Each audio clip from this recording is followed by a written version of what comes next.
भगवान श्री कृष्ण के जन्म की कथा भारतीय पुराणों की सबसे अद्भुत और रोमांचक कहानियों में से एक है। ये कहानी द्वापर युग की है, जब मथुरा पर कंस नाम के क्रूर राजा का शासन था।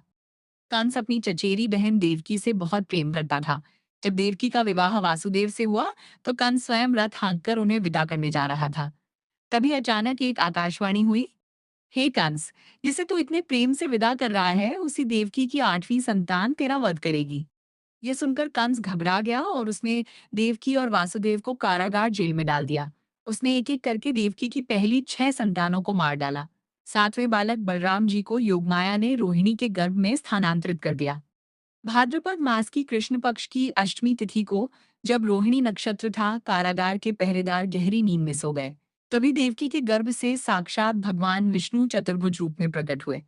उन्होंने वासुदेव से कहा कि वे उन्हें गोकुल में नंद बाबा के घर छोड़ आएं और वहां जन्मी कन्या योगमाया को यहाँ ले आएं। जैसे ही वासुदेव ने बालक को टोकरी में रखा, जेल के दरवाजे अपने आप खुल गए और बेड़ियां टूट गईं। उस समय भारी वर्षा हो रही थी। वासुदेव ने बालक कृष्ण को सिर पर उठाया और उफनती हुई यमुना नदी को पार करने लगे। कहा जाता है कि भगवान के चरणों को स्पर्श करने के लिए यमुना का जल स्तर बढ़ने लगा था। बारिश से बचाने के लिए शेषनाग ने फन फैलाकर कृष्ण पर छतरी तान दी थी। वासुदेव ने सुरक्षित रूप से कृष्ण को यशोदा मैया के पास लेटा दिया और उनकी नवजात पुत्री को लेकर वापस मथुरा आ गए। जैसे ही वे जेल लौटे, दरवाजे फिर से बंद हो गए।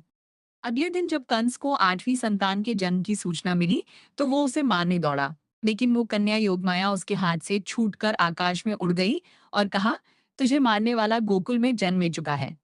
इसके बाद पूरे गोकुल में नंद के आनंद भयो, जय कन्हैया लाल की के जयकारे गूंज उठे और कान्हा की बाल लीलाओं का सिलसिला शुरू हुआ।